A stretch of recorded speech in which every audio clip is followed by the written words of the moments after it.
आप सभी भाई-बहनों का आध्यात्मिक ऑक्सीजन की लघु ज्ञान संदेश कक्षा में एक बार फिर स्वागत है।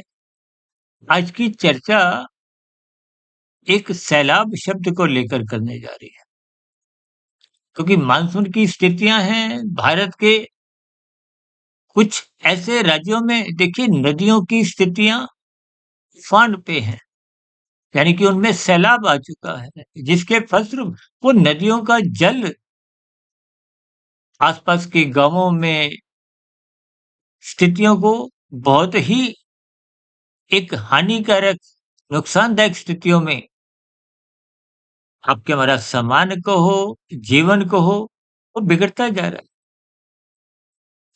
इन्हीं स्थितियों को ही मद्देनज़र रखते हुए आज हमने सैलाब शब्द को आपके हमारे जीवन में देखिए, विषय भोगों की जो स्थितियाँ हैं, या यूँ कहो कि विषय भोगों का जो सैलाब है, वो 24/7 की स्थितियाँ, चौबीसों घंटे, सातों दिन, ये निरंतर मर्यादाएँ तोड़ता जा रहा है।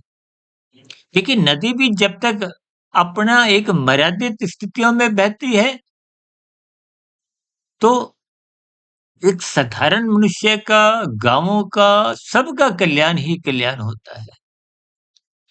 लेकिन यही स्थितियाँ जब बिगड़ जाती हैं, सैलाब का रूप धारण कर लेती हैं, बाढ़ का रूप धारण कर लेती हैं, तो आप और हम नुकसानदायक स्थितियों से परिचित ही हैं।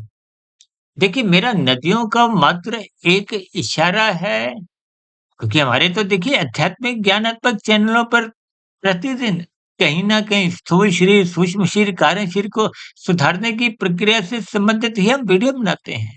शास्त्रों की तर्कसंगत बातों को विभिन्न एक दृष्टिकोण से विश्लेषण करते हुए प्रतिदिन सुबह आध्यात्मिक ऑक्सीजन में देखिए एक लघु ज्ञान संदेश कक्षा, सुबह तो ब्रह्म मुहूर्त ज्ञान कक्षा में हमारे कुछ गंभीर विषय होते हैं।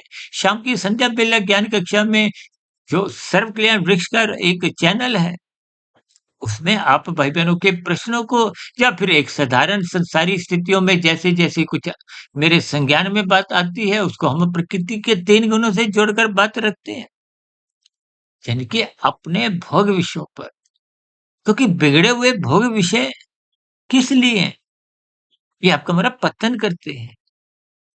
भले ही किशोरावस्था में, युवावस्था में, प्रौढ़ अवस्था में आपको अभी नज़र नहीं आ रही हो, ये धर्म की स्थितियाँ बिगाड़ते जा रहे हैं, कमज़ोर करते जा रहे हैं। हम तो बार-बार कहते हैं, धर्म को मजबूत स्थिति में रखो, प्रथम स्थान पे रखो, चारदीवारी ऐसी मजबूत बनाओ कि ये अर्थ और काम उस चारदीवारी के भीतर शांत रहें।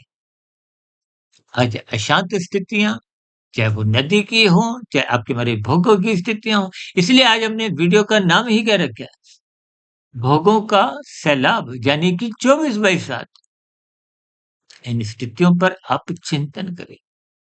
अन्यथा ये धर्म की स्थितियाँ कमज़ोर होते-होते आपके हमारे जीवन में बिगाड़ लाती हैं, कर्माशय बिगड़ता है, संस्कार बिगड़ते हैं, और बिगड़ा हुआ कर्माशय संस्कार यानी कि कारण शरीर जब बिगड़ने लगता है, तो फिर मनुष्य की मरने के बाद अधोगति की स्थितियाँ बनने की ही संभावनाएँ बढ़ने लगती हैं।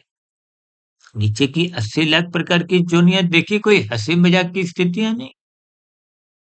इनमें कितनी ऐसी दुनिया जिनके आप और हम नाम सुनकर भयभीत होते हैं, लेकिन अपने जीवन में ये भोग विषयों की सैलाब के कारण, मनमर्जी की स्थितियों में जीने की अभ्यस्त होने के कारण आप और हम कितना कानून का उल्लंघन कर जाते हैं, शास्त्र विरुद्ध कितने पाप कर्म कर जाते हैं, परमात्मा स्थितियों में आपको हमें बोध नहीं रहता।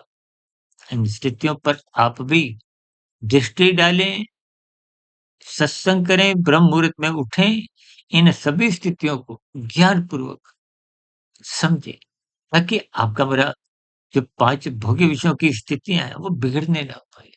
अन्यथा ये सभी बिगड़ी हुई स्थितियाँ मृत्यु के अंतिम क्षणों में अक्सर मनुष्य को पश्चाताप, आत्मग्लानि के अलावा कुछ देती नहीं। चर्चा विशेष का यहीं विराम देते हैं। मेरी कोई कही गई बात आपको बुरी लगी हो, तो उसके लिए मैं क्षमा चाहता हूँ। इन बातों को आप तर्कपूर्वक समझिए।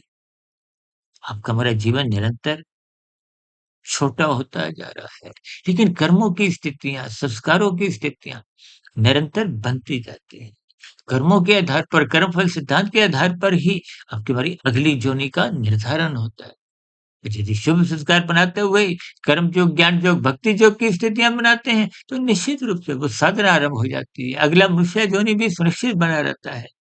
संस्कारी माता-पिता के यहाँ जन्म होता है, गुरुजनों का संग उपलब्ध होने के कारण आगे मोक्ष की यात्रा निरंतर अग्रसर होते हुए परमात्मा की ओर ले जाती है।